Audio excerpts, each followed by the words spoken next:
死者身份已确认，太府寺少卿侯南。那就是普通的心蚕丝，死亡时间昨晚亥时，死因是窒息，被裹进白茧之前他还活着。多大仇啊！手法凶残不说，这还示众，太狠了也。太府寺负责国库、金帛及古物的保管出纳。侯南身为少卿，难免树敌无数。要不我去查查，看看他有什么仇家。这种事啊，不如我们先去问问子苏。还可以从那白茧入手。三胖，你先去彻查一下所有养蚕的人家吧。好。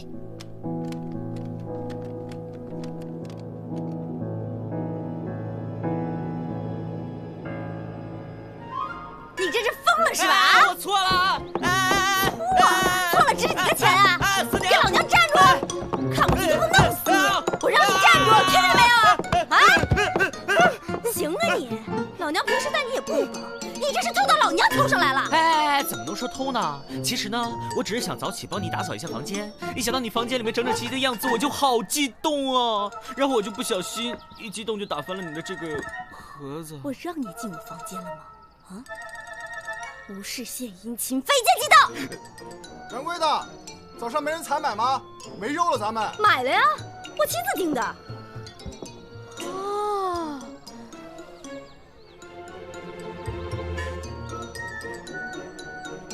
原来在这儿等着我呢。这事儿不是你想的那样，我只是想单纯报答你对我的知遇之恩。不说是吧？来人，帮我抓贼！是我。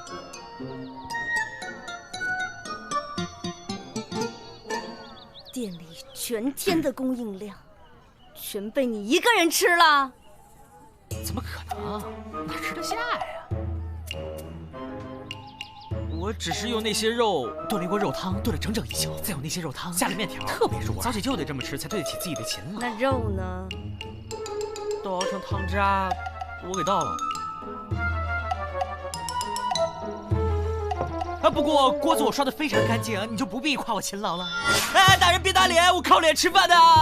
等等，这些首饰我给你修。我这些首饰那都是金丝银线穿的，你能修啊？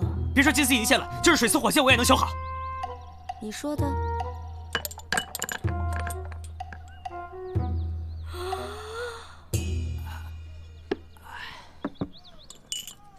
嘿嘿，这个。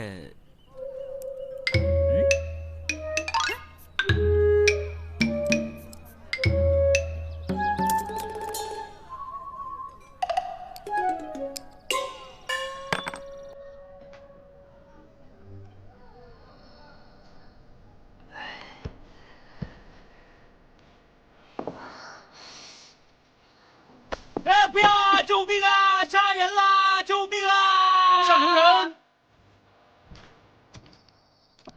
你看这正好，快来救我！我是说，别当众，拖到后面去杀，我当个悬案老师。好的。哎，等等，你救救我李承信，我一定减少相关以报大恩。命你留着，当牛做马。哎，随便，你说什么东西？你先救我！说话算话。四娘，请你高抬贵手，我还需借他一用。1天的肉钱加摔坏的首饰。成交。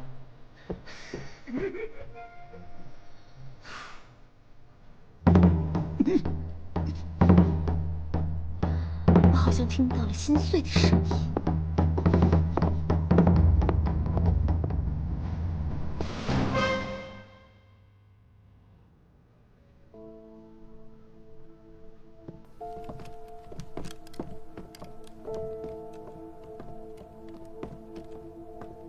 夫人，侯少卿是否有什么仇家？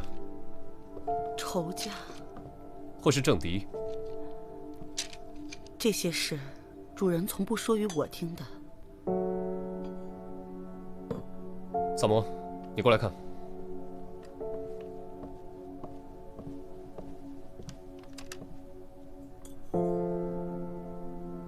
迷香，你都认得还要我看？脏，让你帮我捏出来。当牛做马要有当牛做马的样子。哎，迷香，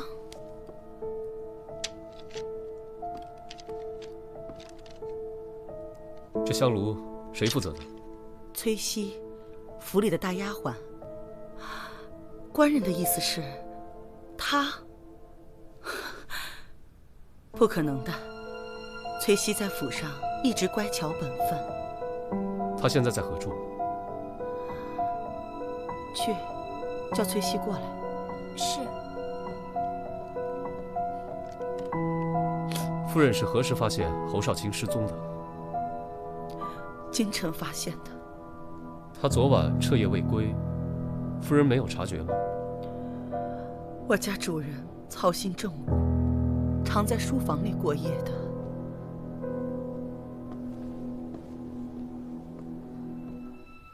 夫人，您叫我。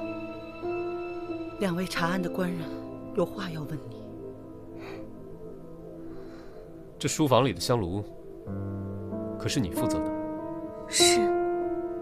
那这迷香，你作何解释？迷香，香料是夫人配的，我点完之后，夫人便吩咐我出去了。夫人，香料是我亲手配的，绝对没有问题的。崔西，昨夜亥时你在哪儿？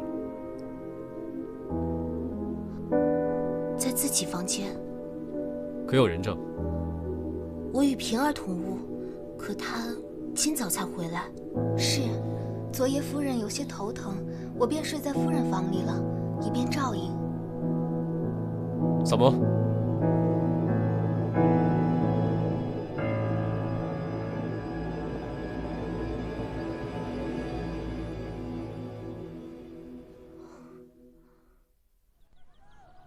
那个丫头戴的就是这种簪子，比侯夫人的还贵。我让李治买了一只来给你看看。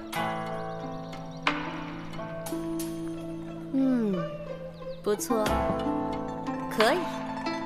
这种品质的，再找3、5只，我的气大概就能消了。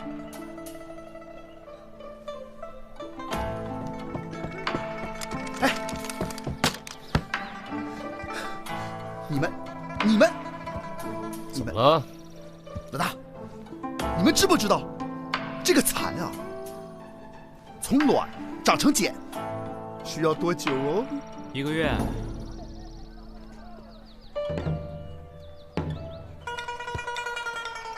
哈哈哈，就是1个月，这是常识嘛，对不对？你别告诉我，你跑出去这么久，就查了个这个。怎么可能啊！我跟你说，这个蚕的繁殖规律是从卵到茧需要1个月的时间哈，这没错啊，这没错啊，你知道的哈。然后呢，我呀查了整个长安城所有养蚕的大户，我还查了1个月前刚开始大量购置蚕卵的人家。你们猜怎么着？查到了。数量极其庞大，根本无从查找啊！你就没在这里头查到不对劲儿的人家？客官这边有谁？侯南自己家算吗？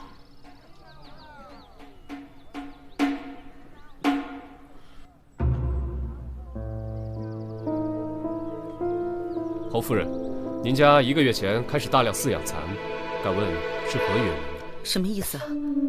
你们这是怀疑我吗？不错，我们有理由相信侯少卿同府上的大丫鬟崔西有着不同寻常的亲密关系。你发现之后心生妒火，便起意杀人嫁祸。证据呢？你只需交代府上蚕丝的去处即可。那些蚕丝都在崔西的身上。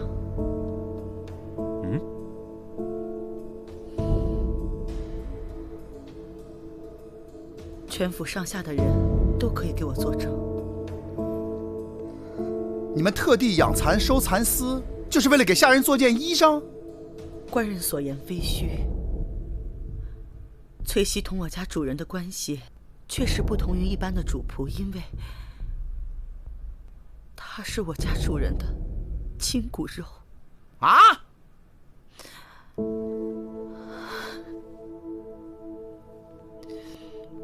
崔熙是我们主人的私生女，那已是我进侯府之前的事了。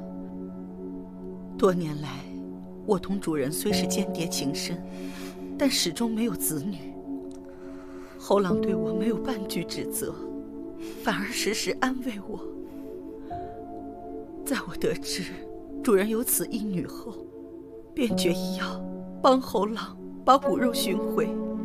哪知这孩子今早已身陷烟花之地。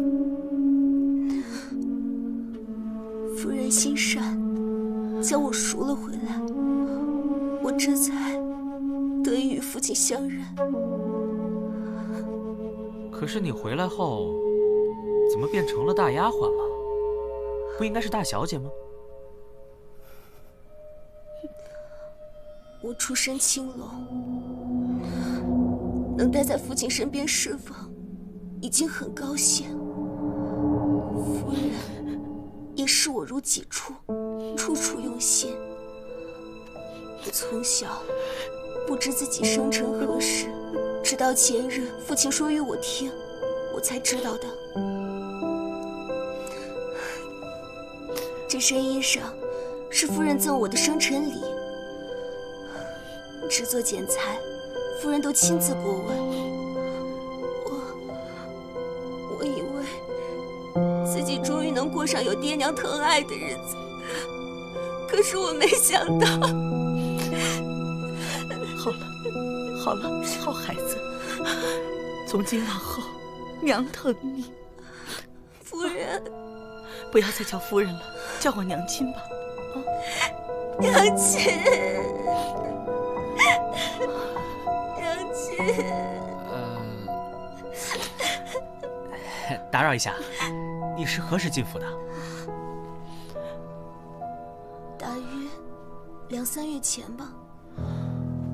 那你之前在青楼的时候，可有什么相好的主顾？你说什么呢你？怎么啦？没事提人家伤心事儿干嘛呀？我跟你说没说过，我断案的时候不要打扰我。不打紧的，真心实意的想好没有，倒有个常来捧场的老叟，挺痴心的模样。可自打我进府后，我们也再没见过了。那这个有完没完？陈年往事跟这儿，哎呀！老叟是谁？好像是个大官来的，姓萧，叫萧生。对，就是他。太子詹事萧生，是。你可工于诗词，还是通晓音律？我从小研习，算是谋生的本事吧。你这是怎么看出来的？你俩之前认识？这位姑娘，我们老大肯定不认识。可是萧生萧战士是我们老大的启蒙老师。不，你是属狗的吗你？哎，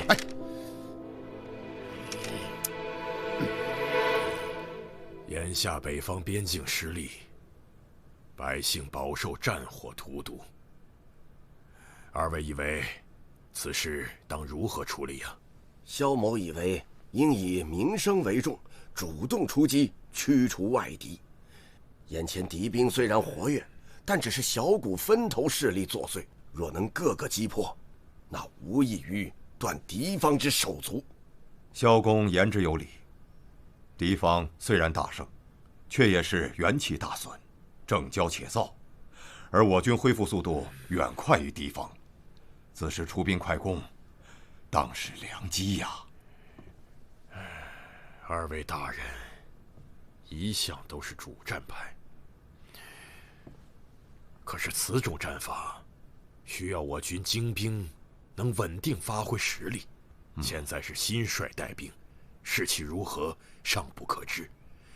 倘若贸然出战，恐怕是要吃亏呀。只怕假以时日，敌方亦已养精蓄锐，更加难以对付了。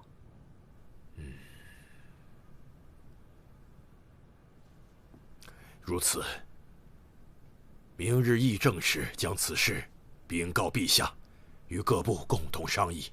好。哦，对了，今日上朝时，太傅寺少卿侯南无故缺席，二位可知是什么原因呢？不知。吕延忠也未见踪影。谏议大夫吕延忠称病告假。父亲，上官子苏见过萧詹事程仆夜。什么？我等先行告退。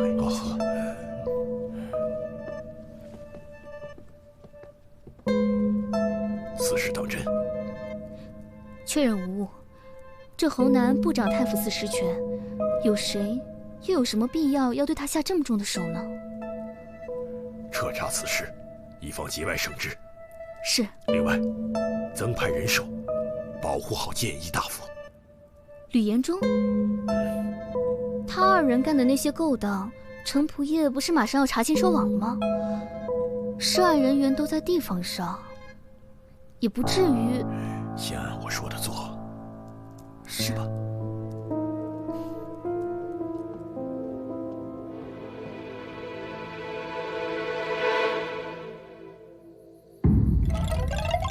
主人，主人，你死得好惨呐！快禀告夫人，快啊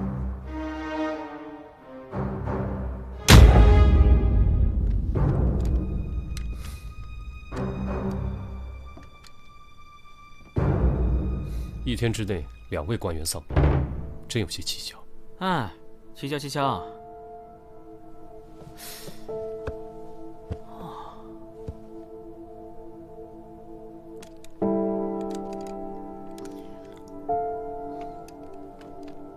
你干嘛呢？我看这些蜡烛，剩这么多烛油，我拿回去熔一熔，能做出好多根新烛来。再说了，咱们自己用不完，我还可以拿出去卖，又可以赚一笔钱。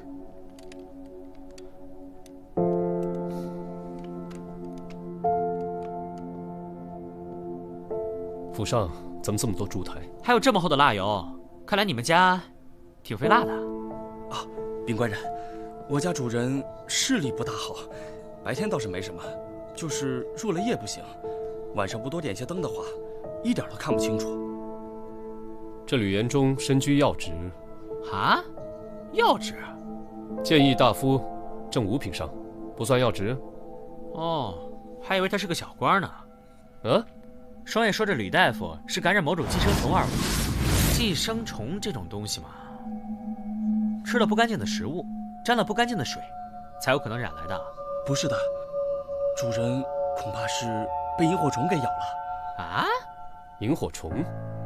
哦，主人生病初期向我们提过，有一晚主人他刚睡下，就听见有人敲门，他去开门却不见人，回屋就被萤火虫给咬了。这萤火虫不咬人的吧？怎么了？这2起案子没准真有关联。怎么说？如果这个凶手是精通于蚊虫饲养之道的人，就可以通过人为操作，令这个受害者感染寄生虫。饲养蚊虫是有这样的人，不是操蛊，而是这些人研究蚊虫的习性，利用他们的本能引导他们。有研究精深者甚至可以催熟他们，比如说他们可以加快蚕的生长进程，令蚕卵7天内长成茧。你去找四娘，问问她听没听说过城里有这种人。怎么这么会指使人？那你呢？我回一趟大理寺，查查2个受害人之间到底有没有联系。萤火虫。客官慢走啊！子嗣姑娘，喝杯茶压压惊。哎呀，都在呢。哎呀，你们真是不知道，那个谏议大夫吕延忠。子嗣姑娘，我这刚说到吕延忠，我没说什么农毛区啊。算上你这次呢，他已经是第4遍听到别人跟他详细描述那个吕延忠的死亡惨状，听一遍呢就得上楼狂洗1遍澡。照这个架势，现在是不用听完就得上去洗了。哎呦，子嗣姑娘，我不知道啊，我恭喜你啊，三胖，你已经成功的离紫苏姑娘越来越远了。信不信我一口鲜血喷你脸上？好茶。久等了，有头绪了。紫苏已经跟我们说过了。紫苏，他跟你们说什么了？紫苏说，有一个姓程的大官早就暗中调查侯南和吕元忠在地方联合售卖官职的事情。尚书左仆射程同。对，他还说，买官的人早就已经被刑部派人监视了。与此案相关的买官者都在地方上，基本可以肯定这2个案子与那些人没什么关系。三炮啊，你那边有什么消息吗？我去崔西崔姑娘原来的地方问过了，这个萧生萧战士确实常去捧场，而且到现在都是。什么意思？现在顶替崔西姑娘的呀，是一个家道中落的大户女子，她的才情比崔西姑娘可不知高了多少，很得萧战士欢喜。萧战士虽然年事已高，只是因为嗜爱诗词音律，所以对这些有学识的女子啊，他都是赏识怜爱。不过呢，都没有肌肤之亲。哎呀，哦对，这个崔西崔姑娘啊，她能够通过侯夫人跟她的父亲相认，好像暗中也是得到了萧战士的帮助。不过崔西本人并不知情。同我料想的差不多。说的那么好听，到头来还不是个见异思迁的老色鬼。用你评头论足吗？我让你问的是问了吗？问你话呢？哎，好了好了，问了，但是我确实不知道什么养虫的事。不要紧。你刚进门时说有头绪了，有什么新的进展吗？我们基本可以锁定嫌犯了。真的？在吕元忠患病期间，他们家有个小厮失踪了，而且这个人就是吕元忠看到萤火虫那晚的守夜小厮。那这么说，这个虫子就是他放的喽？他畏罪潜逃了？有可能。前段时间吕家人心惶惶，一直没人注意到少了个人。吕家的小厮，不是说是连环案件吗？那他跟侯南能有什么关系呢？暂时还不清楚。三炮，啊，你去把这个小厮给我查出来。紫苏姑娘，我再也不提吕元忠了啊！你再跟我去一趟吕家。凭什么？我不去。凭你是我花钱雇的牛马。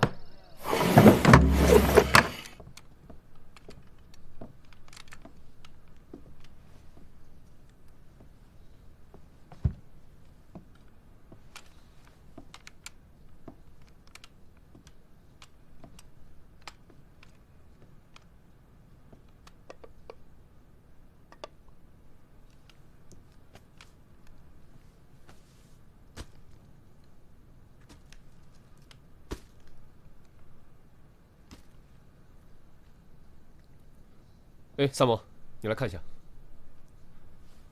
这竹笼编得好细致啊，你可以拿去卖个好价钱。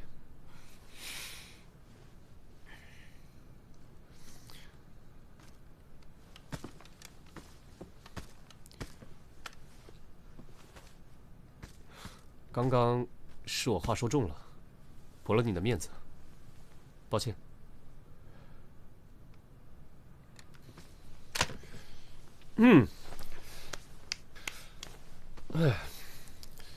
哎，我听说丰泰阁请了个新厨子，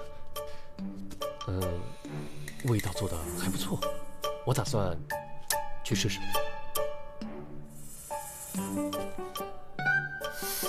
刚刚怎么好像听到有人跟我说话？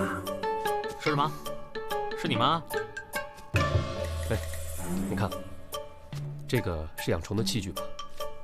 这个笼子不是你说了让我拿走卖的？我是说里面是蚊虫，不是萤火虫。所以呢？难道不是它？大概不是吧？你看这个房间里，要有的话也只有蛐蛐罐，哪有什么养蚕的痕迹吗？吕府的守夜小厮找到了，在哪儿？已经送到双燕那儿了。哈？找到的是他的尸体，在城南的大石桥下面发现的。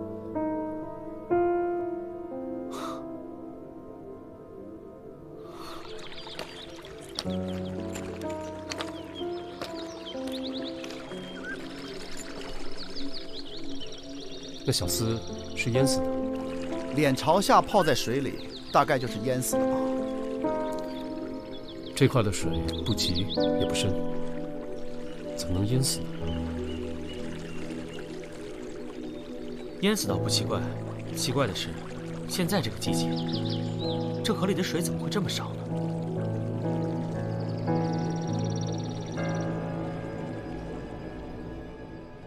闭眼，想象有一片天空，天空的下面有大地，大地的下面有尸体，尸体也没有什么不好的，入土为安，尸体都会化作小花、小草、蝴蝶。干什么呢？哦，你们来了，双叶来过，这会儿回去验尸了。怎么了？一惊一乍的。啊，小花、小草、小草。什么小花小草？重生的感觉。你说的？说什么说？怎么的？你要是女的，你还比不上人家紫苏呢。四娘不是女的吗？双叶不是女的吗？你又说我什么呢？夸你呢，说你美，说你美若天仙。我不信。说唱唱，等会儿，五哥，闭上眼睛，感受。说吧。那吕延忠他家死的那个小厮，脑后有被人按压过的痕迹，似乎是挣扎所致。也就是说，他也是被谋杀的。那小厮有个瘸腿的妹妹，听说那小厮对他妹妹一直很好，自己在吕家卖命，省吃俭用的拿了月钱，全给妹妹。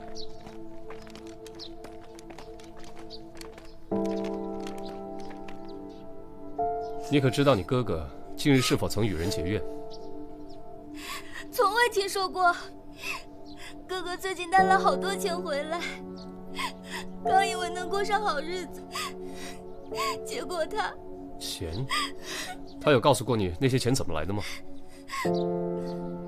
没。不过那钱我没舍得动。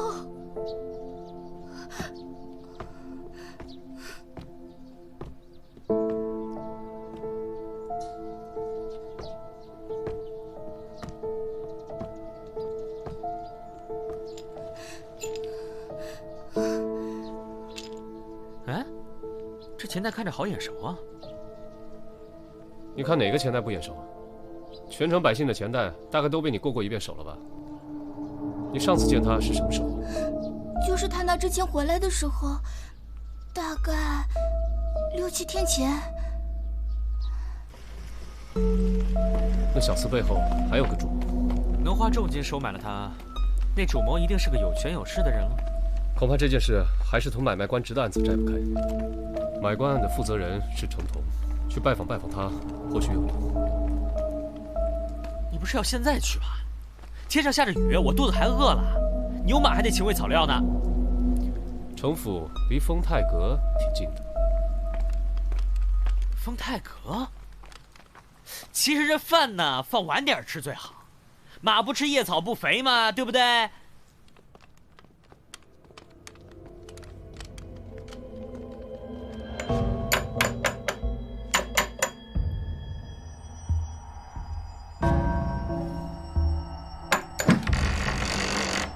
二位官人有何贵干？大理寺少卿李治，同程仆爷有话说。哦，我家主人不在，三位还是请回吧。哎，不请我进去坐着等吗？哎，是你呀？是你？啊，你们三个一起的？这2位是我的朋友。我们家主人确实不在，等主人回来，我一定转告他。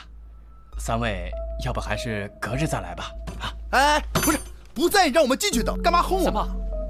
哎，真不在啊！你怎么认识程府的家仆？前几日闲来无事，在东市摆摊，程府的家仆在我摆的摊上买过鸡，40文一只，买了2大篓，说是他府上要摆全鸡宴。城府最近有办拳击宴吗？老大怎么没邀请你？就你老大这副朝堂边缘人的样子，人家邀请他才怪呢。对了，子硕，问你呢，最近城府有摆宴席吗？应该是没有。程仆夜如果设宴，一定会邀请家父的。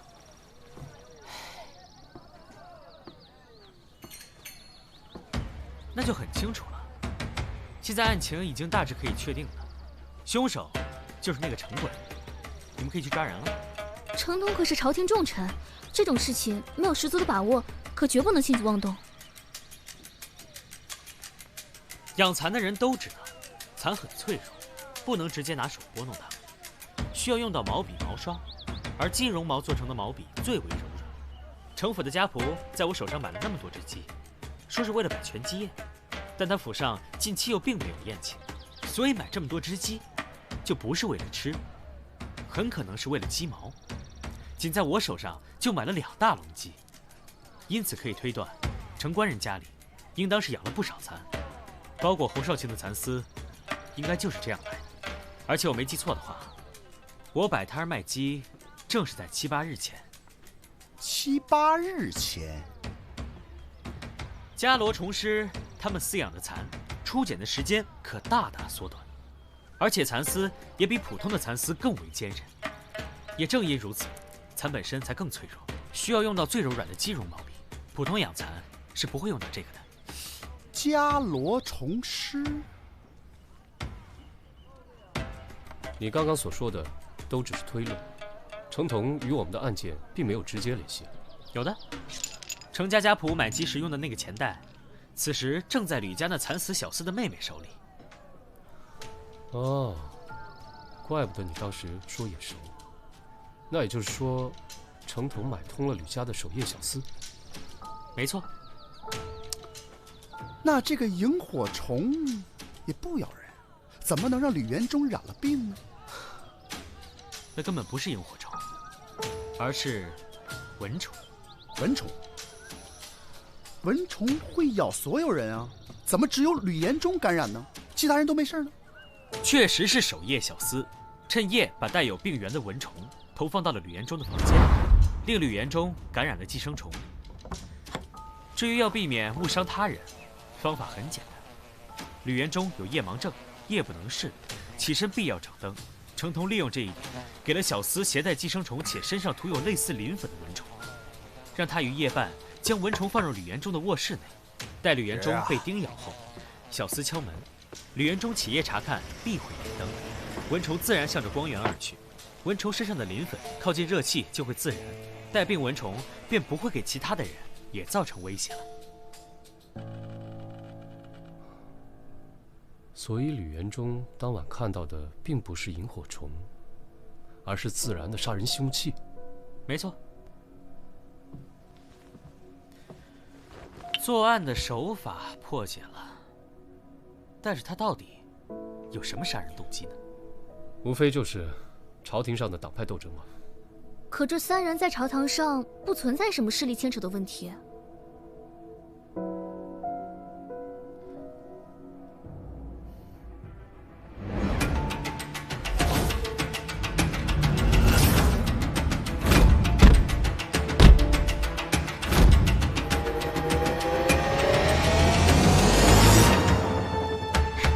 我知道了，程同的独子程孝和于1个月前在北部边境战事中战死，侯南和吕延忠都是在那一役中立主战的。哦，他这么做是为儿子报仇？子硕，当时就这么2个人主战吗？还有一个人，萧生官人也是在那一役中立主战的，不过他平日与程同关系挺近，或许是这个程同才放过了他。不好说。你们最好还是去萧家查看一下才好。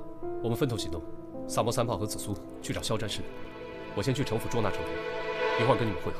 好。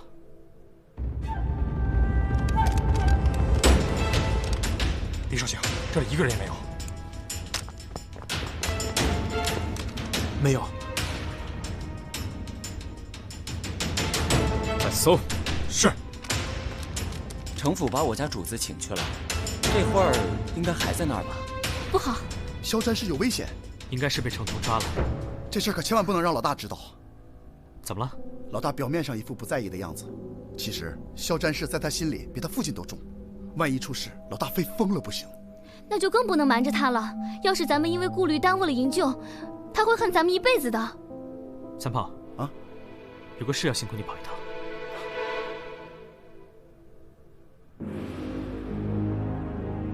程仆夜，侯南、吕延忠结党营私、买卖官职一事，你都查清了？查清了。他们二人早晚要死，转交刑部便是了。你为什么要对他们下此毒手？朝廷处置是法，你动手是罪。这一点，你不清楚吗？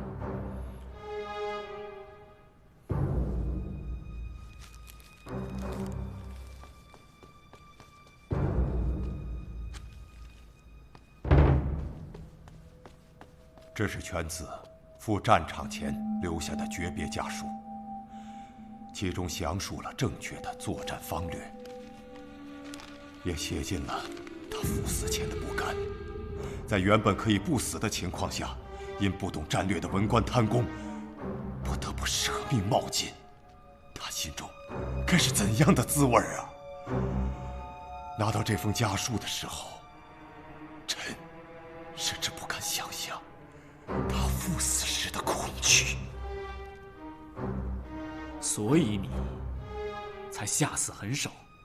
是，臣之所以选择这样的方式谋杀他们，不过是想让他们也尝尝那种明知要死却无力回天，只能等着死亡一点点逼近的恐惧。你既然心中有恨，为何现在在边防事务上仍是立主战呢？以当前的形势，立主战的方略是正确的，况且这也是犬子的遗愿。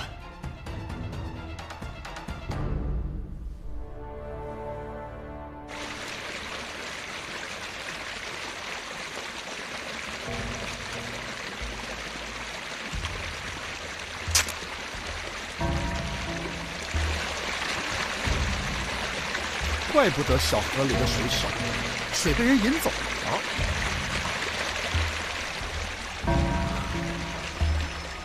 朕已留不得你，但怜你爱子心切，况侯吕二人原就难逃死罪，朕可许你自选一条去路，说辞体面，日后也将善待你的宗族家事。臣领旨谢恩，请赐鸩酒一杯。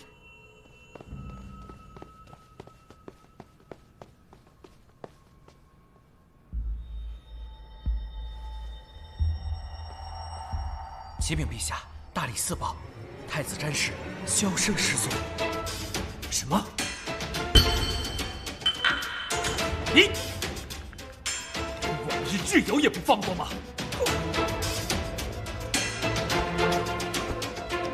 传旨，全力搜查营救。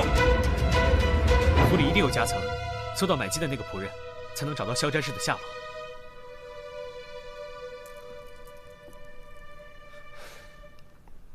都站在原地，不要动。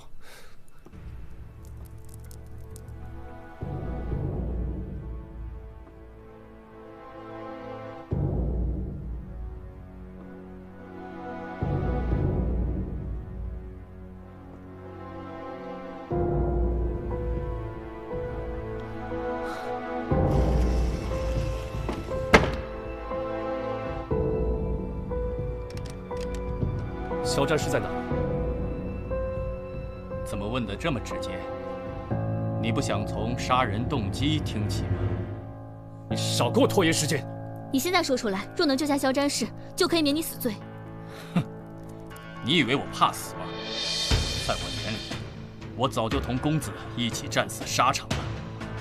我从小跟随公子长大，也习得一身武艺。要不是我在公子出征前不争气的伤了腿，当时就能跟随他一同出征了。说，肖战士在哪儿？他现在正在死，一点点死，想想就痛苦啊！恐惧总大于死亡本身，对吧？啊？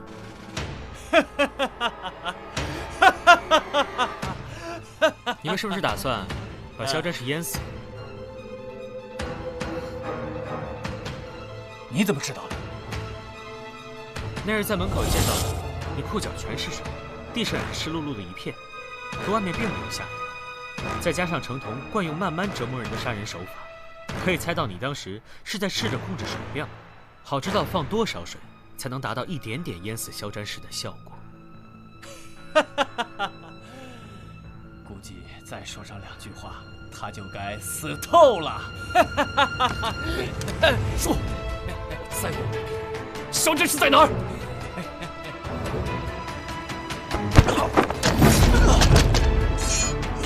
他在哪儿？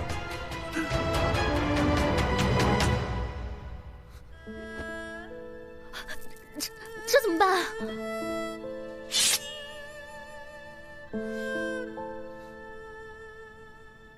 咱们进到这个密室以来，仆人一直坐在这里。他为什么要坐在这里？他为什么要坐在这里？蒲团底下。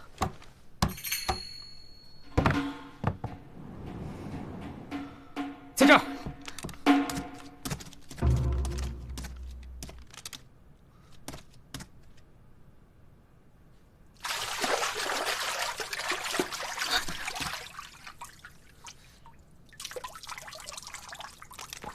夫子，夫子，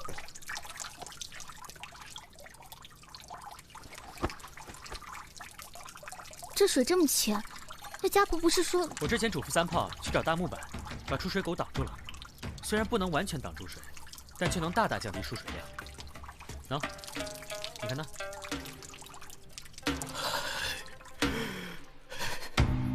今儿菜不错吧？这可是专门给你们庆功的呀！蜜汁烧鸡。你这又是怎么了？能把那个鸡拿走吗？我现在看什么睫毛、蚕啊、蚊虫啊，我就浑身发冷。啊，蚊虫都见不到，那你这个夏天可难过喽。等等，哎，别扔啊，留给我当宵夜。凭什么？我就不能自己留着当宵夜？紫苏，走，跟我端饭去。哦，小气。哎，三炮呢？是啊。嗯。